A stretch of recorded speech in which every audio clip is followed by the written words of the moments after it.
rigurosamente cierto es que hemos invitado a este programa a Iñaki Gabilondo. Iñaki nos ha dicho que sí, encantado a la primera, y quiero que le recibamos con un aplauso muy fuerte.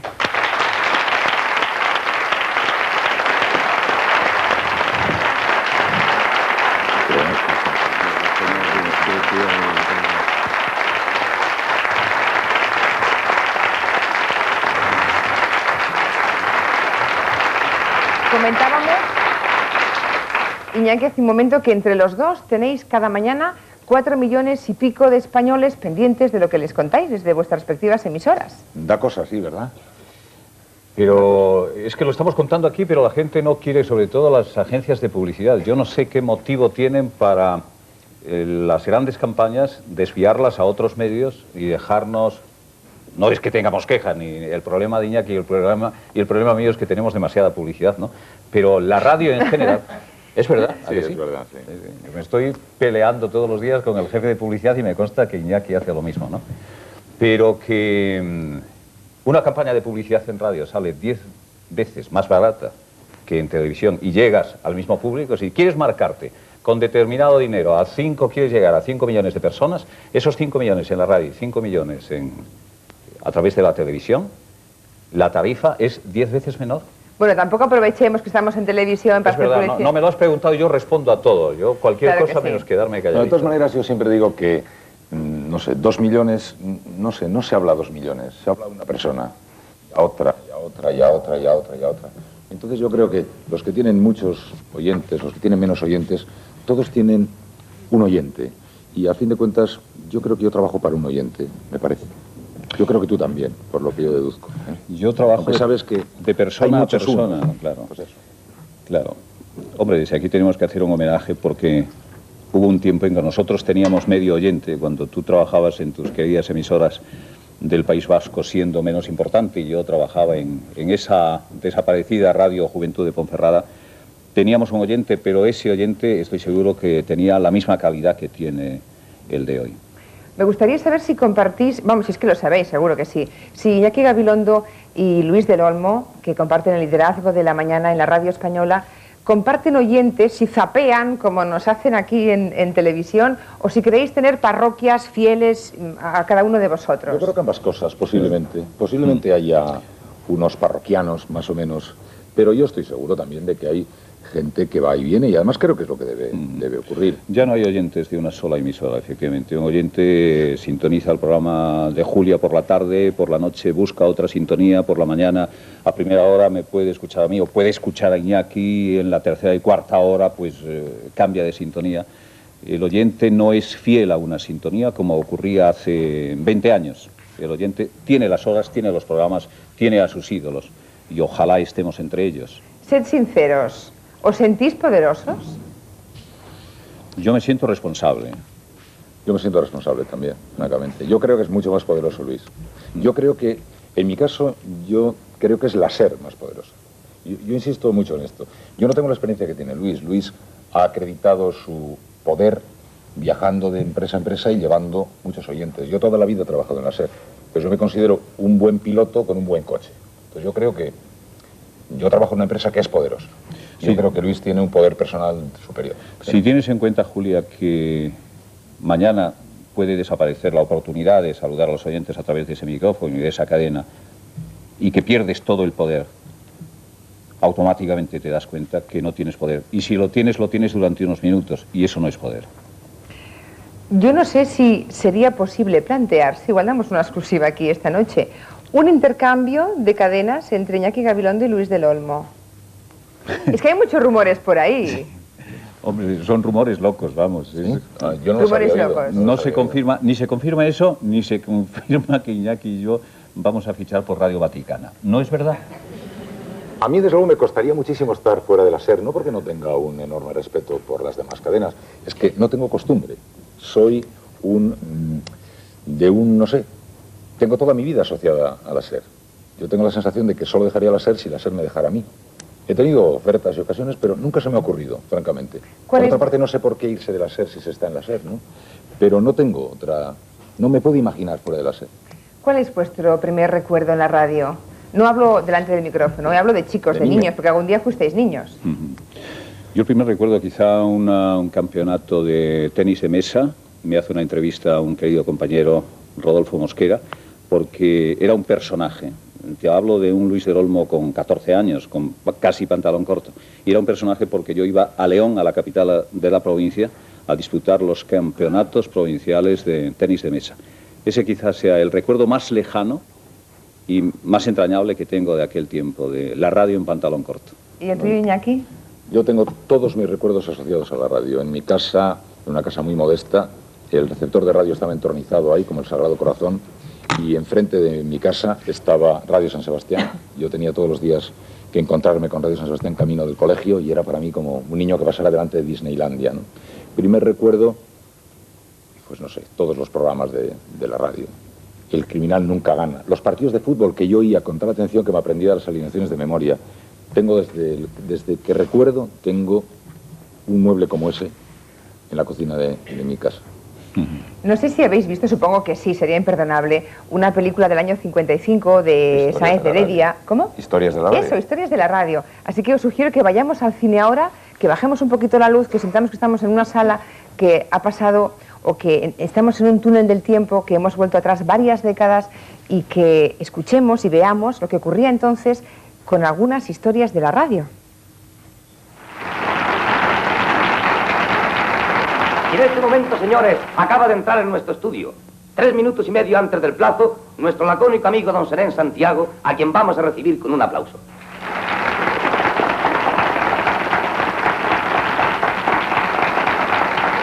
Señor, ha ganado usted las 2.000 pesetas que le regala la popular marca de raticidas Alirón. Si te encuentras un ratón, pon Alirón, pon, pon.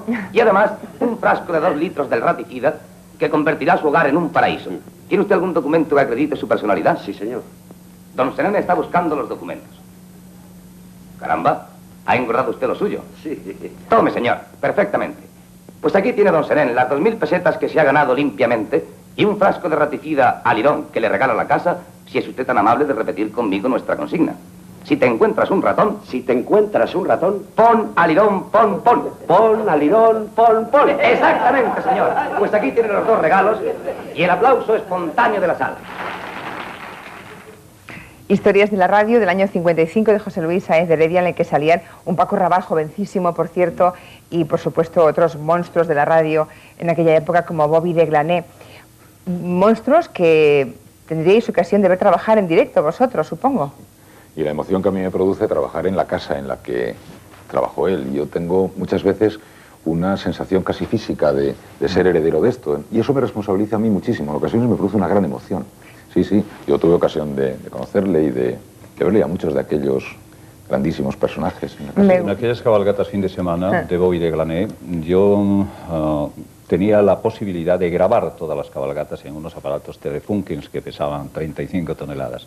No solamente me limitaba a escucharlos, sino que lo grababa.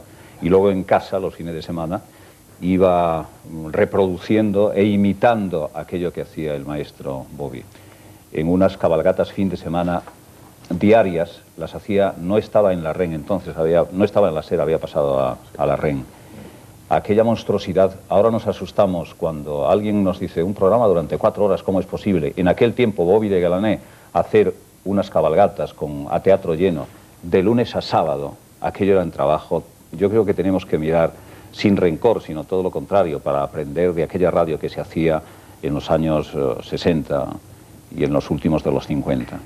Por la música está claro que a veces repescamos recuerdos.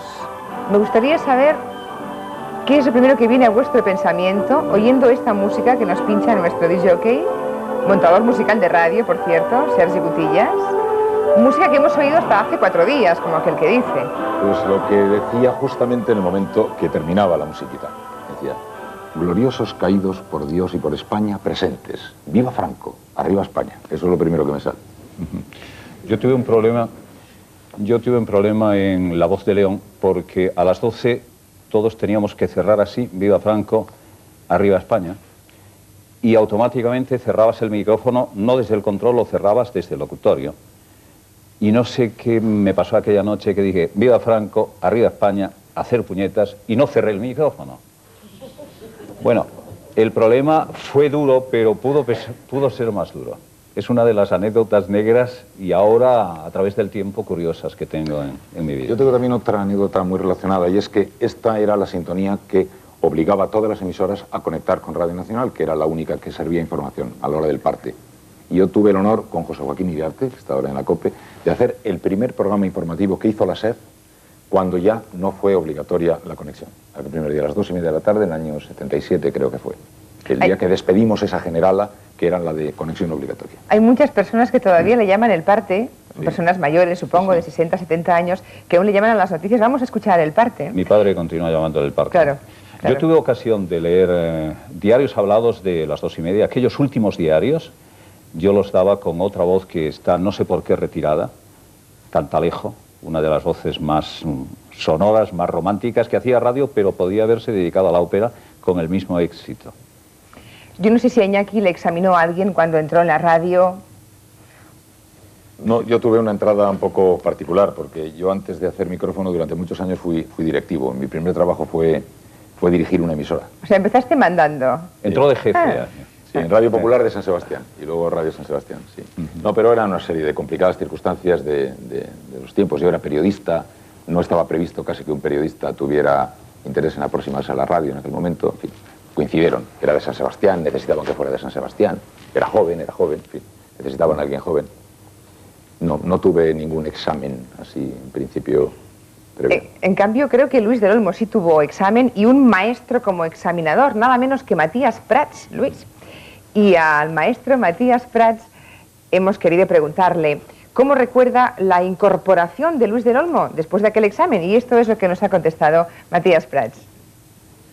La incorporación de Luis del Olmo a Radio Nacional de España fue consecuencia de una maniobra mía. Primero provoqué el que llevase a cabo una entrevista conmigo y luego durante la entrevista le pregunté a él, yo más que él a mí. A los pocos días había llenado de juventud la Radio Nacional de España, porque provenía precisamente de una emisora que se llamaba Radio Juventud. Los últimos estudios de audiencia dicen que la radio española ha conseguido superar en los últimos meses los 20 millones de oyentes. Eso hace pensar que quizá la radio esté ahora viviendo su mejor momento, pero no sabemos. Y le hemos preguntado a Matías Prats, que sabe tanto y que vivió aquellas épocas, ¿cuál cree él que ha sido históricamente el momento en que la radio ha sido el medio más influyente que ha determinado más la vida social del país? La radio ha sido importante e influyente desde el momento de su invención. Ha prestado servicios inestimables a lo largo de la historia de la radio, coincidente con la agitada historia de España de los últimos tiempos. Yo me quedaría con la radio antes que con ningún otro medio de comunicación. He empezado pregonando en mi pueblo por orden del alcalde, seguí luego mandando artículos a los periódicos y he terminado hablando por la radio y por la televisión. Me quedo en el escalón precedente, en la radio como tú, Julia, con menos motivos estéticos. Gracias, maestro Matías Prats. Yo no sé si alguna vez Luis del Olmo y Iñaki Gabilondo no se han torturado sabiendo que trabajan en un medio tan efímero como la radio, porque la prensa escrita ahí se guarda en una hemeroteca. Luego nadie va a verlas, a lo mejor mejor, porque si no nos llevaríamos cada susto, pero el caso es que ahí hay algo que permanece, que está escrito. La radio se fue, la muerte instantánea del mensaje. No, hay una radioteca también. Yo tengo recogida en una radioteca pues los momentos más estelares de esto que acaba de publicar Luis Sánchez Polá, Los Santos Varones. El otro día hablaba con la editorial, dice, esto es un éxito. Digo, bueno, pero el éxito lo tengo yo porque tengo lo mismo, pero en la voz de Luis Sánchez Polá. Eso está grabado para las generaciones venideras. Esos Santos Varones, que es una antología para la depresión, antidepresión. Bien, me gusta. No es verdad que la palabra se la lleva el viento. O la palabra queda recogida en un magnetofón o queda en la mente del ciudadano. A mí la gente me recuerda pues momentos tristes o amargos o gloriosos de la radio de hace muchos años. Me gustaría... Queda en la memoria de la gente, no se la lleva el viento. Al menos intentamos hoy pasear por la memoria de esas personas. Me gustaría que oyéramos ahora una sintonía y que o Luis o Iñaki intentaran... ¿Sergi? Paso pues al zorro Iglesias y a su mágica garganta. Aquí está.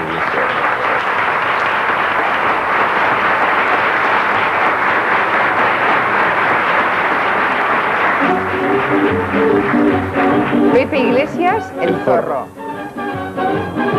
Yo soy el zorro zorrito, para mayores y pequeñitos. Yo soy el zorro, señoras, señores, de mil amores. Voy a empezar.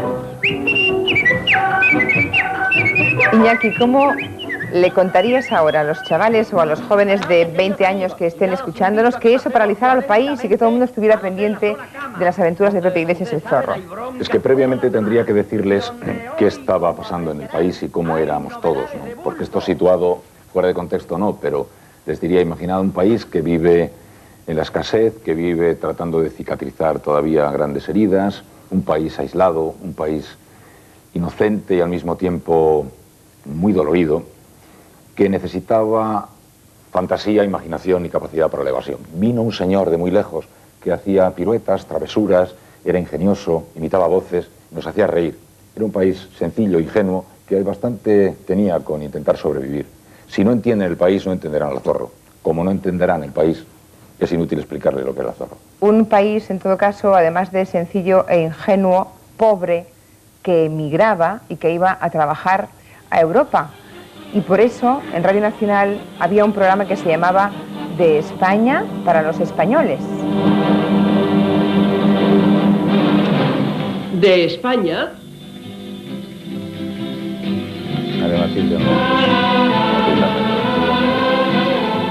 para los españoles. Es la voz de otra gran profesional de Radio Nacional de España, de María Matilde Almendros. A ella hemos querido preguntarle, por las muchísimas cartas que recibían, ¿cómo cree que se sentían tratados entonces en Europa los españoles que emigraban a trabajar a esos países? Y esto es lo que nos ha contestado María Matilde Almendros. Generalmente, bien, no había quejas. Pero hay que tener en cuenta que los españoles, en general, iban a ganar dinero para regresar a casa y ayudar a su familia o poner un pequeño negocio, lo que sea, pero no. Incluso les permitían, tanto en Alemania como en Francia como en Inglaterra, escuchar el programa de España para los españoles mientras estaban trabajando. ¿Creéis, Luis y Iñaki, que si ahora se hiciera un programa llamado, por ejemplo, de Marruecos para los marroquíes, se sentirían también tratados? Hombre, hay que tener en cuenta, en ese túnel del tiempo, la televisión no existía. Es decir, sin televisión, mañana haces un programa dedicado a los españoles en Marruecos, no es que se paralice a la gente, pero tienes un montón de oyentes. Con Marruecos, uno de los proyectos de protagonistas es hacer un programa próximamente en Rabat. Pero quiero enviar un saludo a María Matilde Almendros, porque me consta que María Matilde en este momento continúa triunfando con su voz, con su estilo, con su radio de siempre, que renueva cada día en una querida emisora, Radio Salud de Barcelona. María Matilde, un beso. De todas maneras, sí, el tema este nos recuerda hasta qué punto nos cuesta mucho colocarnos en el lugar del otro, ¿no? Cuando somos peatones... Es que eran las pateras de la época, claro, éramos nosotros peatones, los que nos íbamos. Nos parecen locos los conductores y cuando vamos al volante nos parecen temerarios los peatones. Cuando tenemos prisa, los lentos nos parecen que van, y cuando no tenemos prisa, los apresurados nos parece que van locos. Nos cuesta mucho recordar lo que nos pasaba, y no nos vendría mal recordar lo que nos pasaba para ver lo que le pasa a los demás, ¿no? Pero es fácil que se nos olvide las cosas, y colocarnos en el pellejo del otro es muy difícil. Por eso está bien de vez en cuando hacer un paseo por la memoria y recuperar cosas que son imprescindibles para entender el presente. Radio que informaba y desinformaba, radio que entretenía y radio que adoctrinaba, porque cuando sonaba esta música...